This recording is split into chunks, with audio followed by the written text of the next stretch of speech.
നമസ്കാരം. എല്ലാ സജ്ജനങ്ങൾക്കും സന്ധ്യാദീപത്തിലേക്ക് സ്വാഗതം.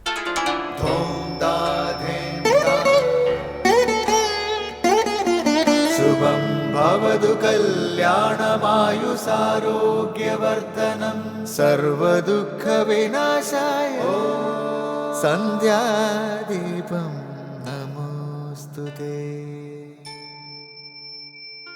നാമം ജപായനം പുണ്യം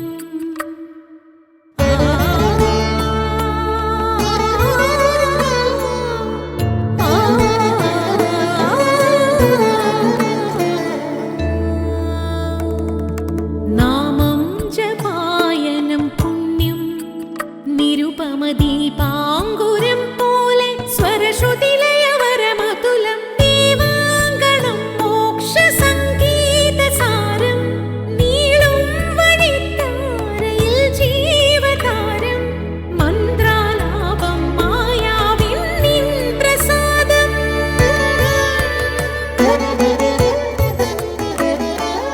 ഇരുൾ നീങ്ങിയുണരുന്ന തെളിനാളദീപം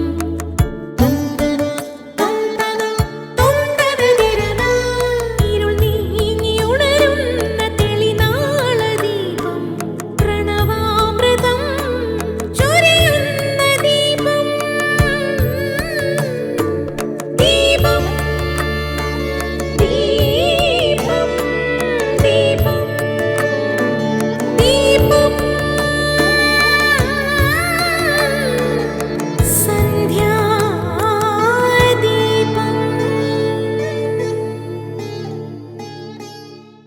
ഗുരുവിനെ സമീപിക്കുന്ന ശിഷ്യരെ 3 തരത്തിൽ പതഞ്ജലി മഹർഷി തരംതിരിച്ചിട്ടുണ്ട്.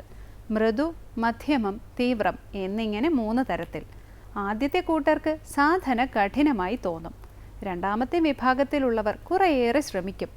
മൂന്നാമത്തെ കൂട്ടർ ആത്മസാക്ഷാത്കാരത്തിന് കഠിനയത്നം നടത്തും. ജീവിത ലക്ഷ്യം നേടിയേ അവർ അടങ്ങൂ. ഗുരു ഉപദേശ സമയം തന്നെ അനുഭൂതിയോ അനുഭവമോ ഉണ്ടാകണമെന്നില്ല. അവരോട് ആചാര്യൻ പരിശ്രമിക്കാൻ ഉപദേശിക്കും. നിരന്തര പരിശ്രമം അവരെ ലക്ഷ്യത്തിലെത്തിക്കുമെന്ന് ഉറപ്പാണ്. മാതംഗ മഹർഷി ശബരിയോട് രാമനെ കാത്തിരിക്കാൻ ഉപദേശിച്ച സമയത്ത് ദശരഥൻ വിവാഹം കഴിച്ചിട്ട് പോലുമില്ല. പക്ഷേ ഗുരുവാക്കിൽ പരിപൂർണമായി വിശ്വസിച്ചു. ശ്രീരാമൻ വരുമെന്ന ഉറപ്പോടെ ശബരി കാത്തിരുന്നു. ശാന്തമായ ആ കാത്തിരിപ്പായിരുന്നു ശബരിയുടെ ആത്മീയ സാധന. ഞെട്ടറ്റു വീഴാൻ തക്ക വിധം ശബരിയാകുന്ന ഫലം പക്വമായപ്പോൾ രാമൻ വന്നു. ശബരി ശ്രീരാമദർശനം നേടി. ശരീരം ത്യജിക്കുകയും ചെയ്തു. തുടർന്ന് നമുക്ക് ശ്രീ കാവാലം ശ്രീകുമാർ പ്രശ്നോത്തര രത്നമാലിക ആലപിക്കുന്നത് കേൾക്കാം.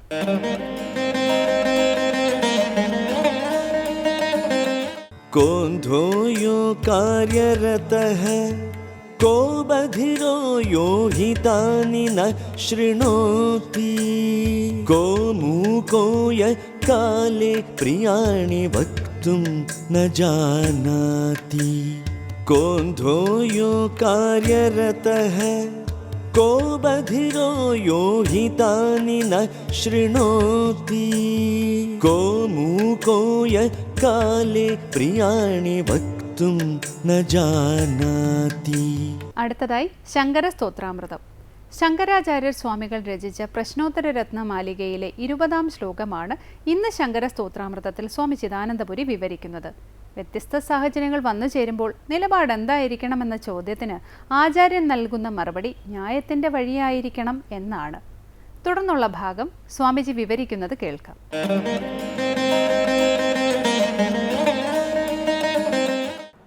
ഓം ഗുരുർബ്രഹ്മാ ഗുരുർവിഷ്ണു ഗുരുർദേവോ മഹേശ്വരഃ ഗുരു സാക്ഷാത് പരം ബ്രഹ്മ തസ്മൈ ശ്രീ ഗുരവേ നമഃ. ഓം സദാശിവസമാരംഭാം ശങ്കരാചാര്യമധ്യമാം അസ്മദാചാര്യപര്യന്താം വന്ദേ ഗുരുപരമ്പരാം. പ്രശ്നോത്തര രത്നമാലികയിൽ 20-ാമത്തെ ശ്ലോകമാണ് നമ്മൾ ശ്രദ്ധിക്കുന്നത്. അവിടെ അവസാനം ചോദിച്ചു, ആരുടെ വശത്തിലാണ് പ്രാണിവർഗങ്ങളെല്ലാം, പ്രാണിഗണങ്ങളെല്ലാം? മറുപടി പറഞ്ഞു, സത്യപ്രിയ ഭാഷിയും വിനീതനുമായവൻ്റെ വശത്തിലാണ്. അടുത്ത ചോദ്യം, ക്വസ്ഥാതവ്യം, ക്വസ്ഥാതവ്യം, സ്ഥാതവ്യം, എവിടെയാണ് നിൽക്കേണ്ടത്? സ്ഥാതവ്യം എന്നുള്ള വാക്കിനർത്ഥം നിൽക്കേണ്ടത് എന്നല്ല, നിൽക്കപ്പെടേണ്ടത് എന്നാണ്, സ്ഥിതി ചെയ്യപ്പെടേണ്ടത്. അതായത് നമ്മുടെ നിലപാട് എന്തായിരിക്കണം? വ്യത്യസ്ത സാഹചര്യങ്ങൾ ജീവിതത്തിൽ വന്നു ചേരും. ചിലപ്പോൾ നമ്മുടെ ബന്ധുക്കൾ, നമ്മുടെ ഏറ്റവും പ്രിയപ്പെട്ടവർ, നമ്മുടെ മക്കൾ, അല്ലെങ്കിൽ നമ്മുടെ രക്ഷിതാക്കൾ, നമ്മുടെ സഹോദരങ്ങളെന്ന് വേണ്ട അത്യന്തം ബന്ധത്തിൽപ്പെട്ടവർ ഉൾപ്പെടുന്ന പ്രശ്നങ്ങളും വിഷയങ്ങളുമായിരിക്കും. ഒരു ഭാഗത്ത് അവരായിരിക്കും, ഒരു ഭാഗത്ത് അല്ലാത്തവരായിരിക്കും. ഇനി ചിലപ്പോൾ ജീവിതത്തിൽ അങ്ങനെ സംഭവിക്കാം, രണ്ട് ഭാഗങ്ങളിൽ നമ്മുടെ സഹോദരങ്ങൾ തന്നെയായിരിക്കും, അഥവാ മാതാപിതാക്കളായിരിക്കും. അങ്ങനെ ഇരുപക്ഷങ്ങളായിട്ട് നമ്മുടെ മുമ്പിൽ വരുമ്പോൾ നമ്മുടെ നിലപാട് എന്തായിരിക്കണം? ഇത് രാഷ്ട്രീയ മേഖലയിൽ വരാം, സാമൂഹിക ജീവിതത്തിൻ്റെ ഏതൊരു മേഖലയിലും ഇത് വരാം. പരസ്പരം വ്യത്യസ്ത അഭിപ്രായങ്ങളിൽ അഥവാ എതിരഭിപ്രായങ്ങളിൽ നിലകൊള്ളുന്നവരോട് നമുക്ക് ഒരുപോലെ ബന്ധപ്പെടേണ്ടി വന്നേക്കാം. അഥവാ അത്തരം രണ്ട് പക്ഷങ്ങൾ മുമ്പിലില്ലെങ്കിൽ പോലും താൻ എവിടെ നിലകൊള്ളണം, ഏത് ഭാഗത്ത് നിലകൊള്ളണം, എന്ത് ചെയ്യണം, ഈ വിഷയത്തെക്കുറിച്ച് പലപ്പോഴും നമുക്ക് സന്ദേഹമുണ്ടാവാം.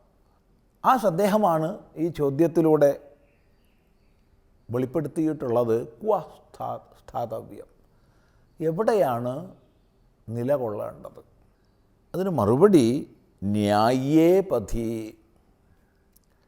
ന്യായമായിരിക്കുന്ന വഴിയിൽ. നമ്മുടെ മുമ്പിലുള്ള ഇരുപക്ഷങ്ങൾ ആരോ ആവട്ടെ, അതെത്ര പ്രിയപ്പെട്ടവരോ ആകട്ടെ, ഏത് ബന്ധുജനങ്ങളോ ആവട്ടെ, നാം നിലകൊള്ളേണ്ടത് ന്യായത്തിൻ്റെ വഴിയിലാണ്. എന്താണ് ന്യായം എന്ന് നമുക്കറിയും. അപ്പം നമ്മുടെ ബുദ്ധി അനുസരിച്ച്, അഥവാ നമ്മുടെ ബുദ്ധി കൊണ്ട് നിർണ്ണയിക്കാൻ കഴിയാത്ത സാഹചര്യമാണെങ്കിൽ വിദ്വാൻമാരോട് ചോദിച്ച് മനസ്സിലാക്കി ഏതാണ് ന്യായമായ മാർഗമെന്ന് നിർണ്ണയിക്കണം, നിർബന്ധമാണ്. അങ്ങനെയുള്ള ന്യായമായ വഴിയിലാണ് നിലകൊള്ളേണ്ടത്.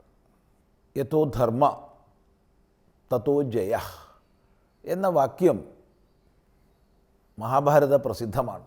എവിടെ നിന്നാണോ ധർമ്മം സമുദ്ഭവിക്കുന്നത് അവിടെ നിന്ന് തന്നെയാണ് ജയവും. ജയത്തിൻ്റെ കാരണവും ധർമ്മത്തിൻ്റെ കാരണവും ഒന്ന് തന്നെയാണ്. ധർമ്മത്തെ നിയമിക്കുന്നതും ജയത്തെ നിയമിക്കുന്നതും ഒരേ ശക്തി തന്നെയാണ്. എപ്പോഴും നമ്മൾ ധർമ്മത്തിൻ്റെ, ന്യായത്തിൻ്റെ ഭാഗത്ത് നിലകൊള്ളണം. ഇവിടെ ന്യായേ പഥി, പഥി എന്ന് പറഞ്ഞ വഴിയിൽ എന്ന് പറഞ്ഞ് നിർത്താതെ ആ ന്യായമായ വഴിക്ക് ഒരു വിശേഷണം കൊടുക്കുകയാണ്.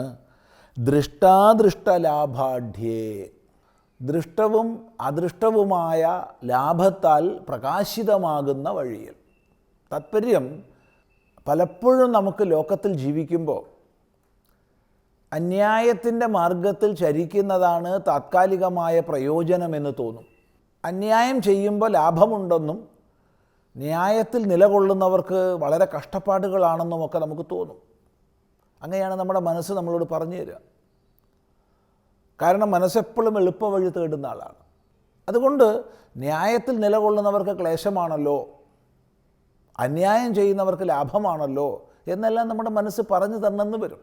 പക്ഷെ ഒന്ന് ഓർമ്മിക്കണം, ദൃഷ്ടാദൃഷ്ട പ്രയോജനങ്ങൾ ധർമ്മത്തിൻ്റെ, ന്യായത്തിൻ്റെ അവലംബനം കൊണ്ട് മാത്രമേ നേടാൻ കഴിയൂ. ദൃഷ്ടം ഈ ലോകത്തിൽ അനുഭവിക്കപ്പെടുന്നത്, അറിയപ്പെടുന്നത്, കാണപ്പെടുന്നത്. അന്യായത്തിൻ്റെ വഴിക്ക് പോയാൽ ചിലപ്പോൾ ഭൗതിക സമ്പത്ത് വല്ലതൊക്കെ വന്നെന്ന് വരും, ഭൗതികരീത്യാ വലിയ സമ്പന്നനാവാൻ കഴിഞ്ഞെന്ന് വരും.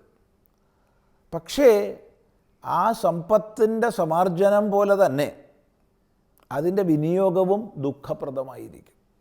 നീറി കഴിയുകയായിരിക്കും ആന്തരികമായിട്ട് ആ വ്യക്തി. സ്വസ്ഥത, സമാധാനം, ശാന്തി, സന്തോഷം ഇതൊന്നും ഉണ്ടാവില്ല.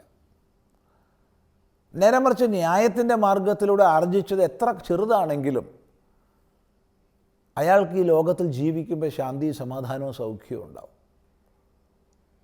അയാൾക്ക് മനസ്സാക്ഷി കുത്തുണ്ടാവില്ല, അയാൾക്ക് വേവലാതികൾ ഉണ്ടാവില്ല. അതുകൊണ്ട് ദൃഷ്ടമായിരിക്കുന്ന പ്രയോജനം, ദൃഷ്ടമായിരിക്കുന്ന അർത്ഥം ന്യായമാർഗത്തിൽ ചരിക്കുന്നവന് മാത്രമാണ്. അതുപോലെ തന്നെയാണ് അദൃഷ്ടമായ ഫലവും. അദൃഷ്ടം ഈ ലോകത്തിൽ നമ്മൾ കാണാത്തതാണ്, പരലോകഗതി. ഇപ്പോൾ പരലോകവും പരലോക സൗഖ്യവുമൊക്കെ ന്യായത്തിൻ്റെ മാർഗത്തിൽ സഞ്ചരിക്കുന്നവർക്കാണ്. അതുകൊണ്ട് ഇവിടെ ന്യായപഥത്തെ വിശേഷിപ്പിക്കുകയാണ്. ദൃഷ്ടാദൃഷ്ടലാഭങ്ങളാൽ പ്രകാശിതമാകുന്നതാണ് ന്യായത്തിൻ്റെ മാർഗമെന്ന്. ദൃഷ്ടാദൃഷ്ട ലാഭാഢ്യേ. അങ്ങനെയുള്ള ന്യായത്തിൻ്റെ പഥി, ന്യായത്തിൻ്റെ വഴിയിലാണ് എപ്പോഴും നിലകൊള്ളേണ്ടത്. ഇതാണ് ചോദ്യത്തിനുള്ള മറുപടി. തുടർന്ന് 21-ാമത്തെ ശ്ലോകം. കോന്ധോ യോ കാര്യരത കോ ബധിരോ യോ ഹിതാനി ന ശൃണോതി കോ മുകോ യഃ കാലേ പ്രിയാണി വക്തും ന ജാനാതി. കോന്ധോ യോ കാര്യരത കോ ബധിരോ യോ ഹിതാനി ന ശൃണോതി കോ മുകോ യഃ കാലേ പ്രിയാണി വക്തും ന ജാനാതി. ഒന്നാമത്തെ ചോദ്യം, കഹ അന്ധഃ? ആരാണ് കണ്ണ് കാണാത്ത ആൾ? അന്ധനാരാണ്? യഹ അകാര്യരതഃ. അകാര്യരതനാണ് അന്ധൻ. എന്താണ് അകാര്യരതൻ? കാര്യം ചെയ്യേണ്ടത്, അകാര്യം ചെയ്യരുതാത്തത്. അപ്പം ചെയ്യരുതാത്തതിൽ തന്നെ രതി ചെയ്ത്, ചെയ്യരുതാത്തതിൽ തന്നെ താത്പര്യത്തോടു കൂടി പ്രവർത്തിക്കുന്നവൻ, ജീവിതത്തിൽ എപ്പോഴും ചെയ്യരുതായ്മകൾ മാത്രം ചെയ്യുന്നവൻ, അവനാണ് അന്ധൻ. കാരണം നമുക്ക് വിവേകമാണല്ലോ സവിശേഷമായ ശക്തി, വേണ്ടതും വേണ്ടാത്തതും തിരിച്ചറിയാനുള്ള കഴിവ്. എന്നിരിക്കെ ചെയ്യരുതാത്ത തന്നെ ചെയ്യുന്നു എന്ന് പറഞ്ഞാൽ അവന് വിവേകമില്ല, അവന് മനുഷ്യത്വമില്ല. അതുകൊണ്ട് അവനാണ് ഏറ്റവും വലിയ അന്ധൻ എന്ന് പറയുകയാണ്. തുടർന്ന് നമുക്ക് അടുത്ത പ്രാവശ്യം വിചാരം ചെയ്യാം.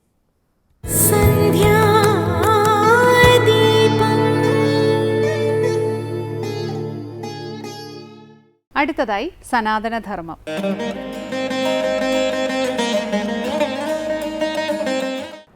ഓം നമോ ഭഗവതേ വാസുദേവായ. എല്ലാവർക്കും എൻ്റെ പ്രണാമം.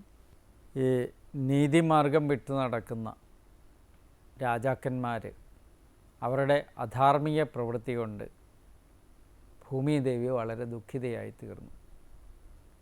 അങ്ങനെ ദുഃഖിതയായി തീർന്ന ഭൂമി പാപഭാരത്തെ ശമിപ്പിക്കാനായിട്ട് എന്താ ചെയ്യുന്നത് എന്നുള്ള കാര്യം വ്യക്തമാക്കുകയാണ് ഇവിടെ. ഭൂമിയുടെ ഭാവഭാരത്തെ ശമിപ്പിക്കാൻ ഭൂമിദേവി എന്തൊക്കെ ചെയ്യുന്നു എന്നുള്ളതാണ്.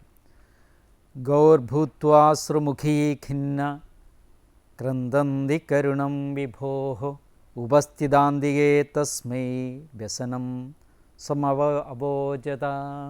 ഇവിടെ പറയുക, ഗൗഹു പശുവായിട്ട്, ഭൂത്വ ഭൂമിദേവി ഭവിച്ചിട്ട്, അശ്രുമുഖി കണ്ണീരൊലിപ്പിച്ചുകൊണ്ട്, ഖിന്നാഹ ഖേദമുള്ളവളായി, കരുണം ദീനയോടുകൂടിയവണ്ണം, ക്രന്ദന്തി കരയുന്നവളായി, വിഭോഹോ ബ്രഹ്മാവിൻ്റെ അന്തിയെ സമീപത്തിൽ, ഉപസ്ഥിത നിൽക്കുന്നവളായിട്ട്, തസ്മൈ അദ്ദേഹത്തിനായിക്കൊണ്ട്, സംവ്യസനം തൻ്റെ ദുഃഖത്തെ അവോചത പറഞ്ഞു. ഭൂമിക്ക് ദിവ്യശക്തി ഉള്ളതുകൊണ്ടാണ് ഭൂമിദേവിയെ കാമരൂപിണി എന്ന് പറയുന്നത്. അങ്ങനെ ലോകരക്ഷയായിരിക്കുന്ന ധർമ്മത്തിലിരിക്കുന്ന ഭൂമിദേവി വേദോക്തങ്ങളായിരിക്കുന്ന യാഗാദി കർമ്മങ്ങളിൽ പാല്, നെയ്യ്, തൈര് മുതലായവ ഉപയോഗിക്കുന്നതുകൊണ്ടാണ്, യാഗസാധനങ്ങൾ കൊടുക്കുന്നതുകൊണ്ടാണ് കാമധേനു എന്നുള്ള പേര് ഈ പശുവിന് വന്നത്. ഭൂമിദേവി ഒരു പശുവിൻ്റെ രൂപത്തെ ധരിച്ചു. എന്നിട്ട് ധർമ്മത്തിൻ്റെ ബാഹ്യസ്വരൂപം പശുവെന്ന് തന്നെ പറയാം. അതുകൊണ്ടാണ് കാമധേനുവിൻ്റെ രൂപമെടുത്ത ഭൂമിദേവി. കാമധേനുവിൻ്റെ രൂപം ഭൂമിദേവി എടുക്കാനുണ്ടായ കാരണമാണ് ഇവിടെ പറഞ്ഞത്. യാഗാദി കർമ്മങ്ങളിലേക്ക് അത്യന്തം ശ്രേഷ്ഠമായ പാല്, നെയ്യ്, തൈര് മുതലായവ ഉപയോഗിക്കുന്നത് കൊണ്ട് തന്നെ ധർമ്മത്തിൻ്റെ ബാഹ്യസ്വരൂപമായിട്ട് പശു മാറി. അതുകൊണ്ടാണ് ധർമ്മസ്വരൂപമായിട്ട് പശു മാറിയത്. അങ്ങനെയുള്ള രൂപമെടുത്തു ആര്? ഭൂമിദേവി. അങ്ങനെ രൂപമെടുത്ത് കരഞ്ഞുകൊണ്ട്, അപ്പോൾ അങ്ങനെയുള്ള ധർമ്മസ്വരൂപമായിരിക്കുന്ന ഭൂമിദേവി പശുവിൻ്റെ രൂപമെടുത്തിട്ട് കരഞ്ഞും കൊണ്ടിരിക്കുകയാണെങ്കിൽ കരയുന്ന രൂപം കൂടെ ആകുമ്പം കാണുന്നവർക്ക് എത്ര സങ്കടം വരുമെന്നുള്ള കാര്യം ഓർക്കുക. ബ്രഹ്മ തതുപധാര്യാത് സഹദേവൈസ്തയാ സഹ ജഗാമ തൃണയനസ്ഥീരം ക്ഷീരവയോനിധേഹേ.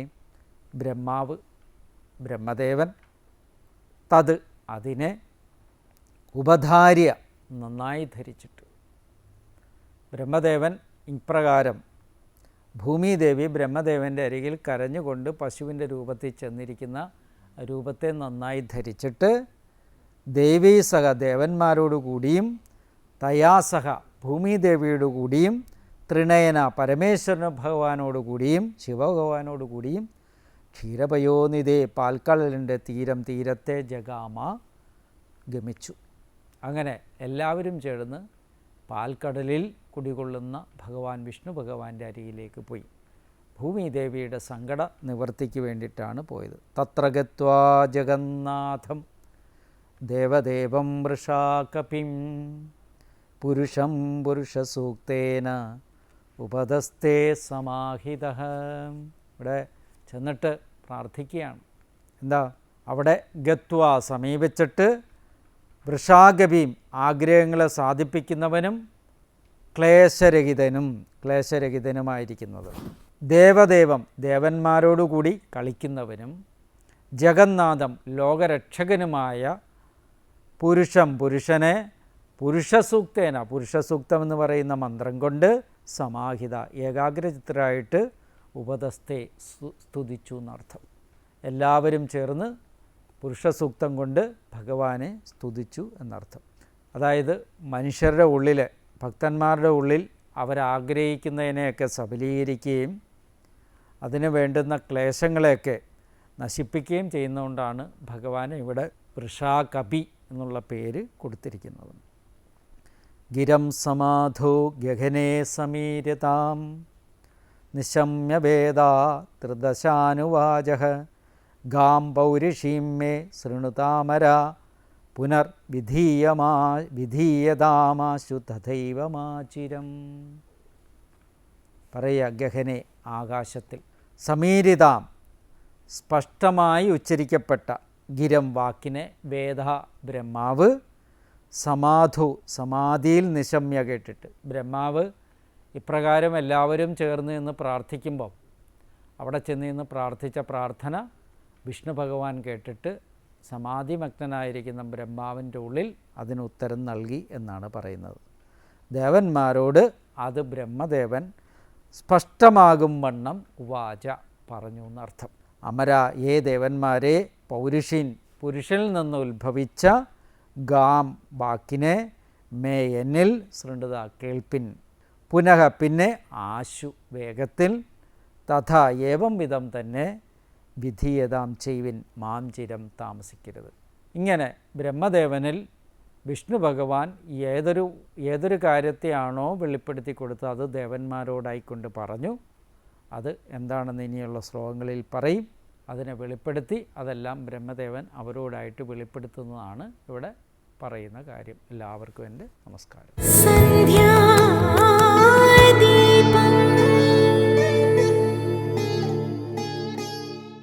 തുടർന്ന് ദീപാരാധനയാണ്. ക്ഷേത്ര സന്നിധിയിലെത്തി മംഗളാരതി തൊഴുത് ഇന്നത്തേക്ക് മടങ്ങാം. എല്ലാവർക്കും നമസ്കാരം.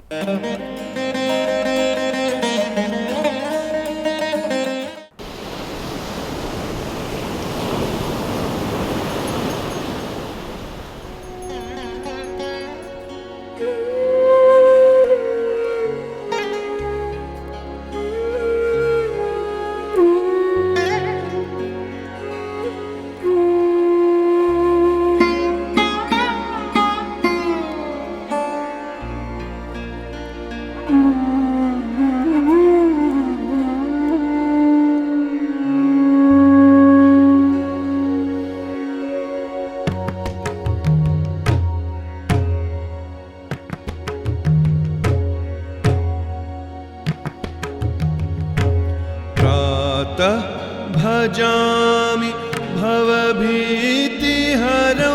सुरेशं गङ्गाधरं वृषभवाहनमम्बिकेशम् खट्वाङ्गशूल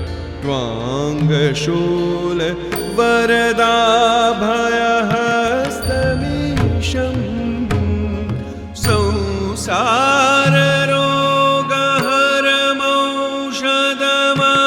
संसाररोगहरमौषधमद्वितीयम्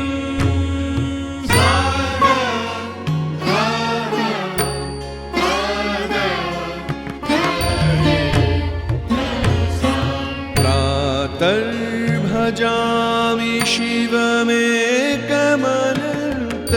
शिवमेकमनन्तमाद्यं वेदान्तवेद्यमनघं पुरुषं महान्तम् नामादिभेदरहितं षड्भावशून्यम्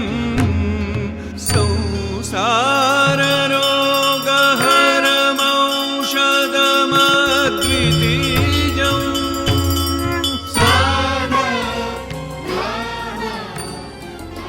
കവർദ്ദധാരിണി കുടിച്ചന്നുദഗ്രമം കാണകൂടം ലോകരക്ഷയോത്ത് കരതലം കൊണ്ടുടൻ പാർവതി നിർഗളം ബന്ധിച്ചു നിൻ ജീവരക്ഷയോത്ത് കാണകൂടം പുറത്തെത്താതെ വിഷ്ണുതൻ കൈകളാൽ ബന്ധിച്ചു നിൻവദനം കീഴ്മേൽ ചലിക്കാതുറച്ചു വിഷം നീലകണ്ഠനായി മാറി നീ രുദ്രേശ്വര ആഴിമല വാഴും ശ്രീ മഹാദേവ ആഗ്നേയ നയനദേവ പാഴ്മുളം തണ്ടിൽ ഞാൻ മൂളുമി പാട്ടിന് തുണ നിന്നുടുക്കു മാത്രം കാറ്റിന്റെ കൈകളിൽ ഊഞ്ഞാലയാടും കടലലകൾ മാമലയേ പുൽകിയുണർത്തുമീ മംഗളഭൂമിയിൽ കൈകൂപ്പി നിൽക്കുന്നിതാ ആഴിമല വാഴും ശ്രീ മഹാദേവ ആഗ്നേയ നയനദേവ പാഴ്മുളം തണ്ടിൽ ഞാൻ മൂളുമി പാട്ടിന് തുണ നിന്നുടുക്കു മാത്രം ശംഭോ ശങ്കര ആഴിമലവാസ ശങ്കരാദേവാ നീ കാത്തുകൊള്ളേണമേ ശംഭോ ശങ്കര ആഴിമലവാസ शिवरूपमे शिलारूपमे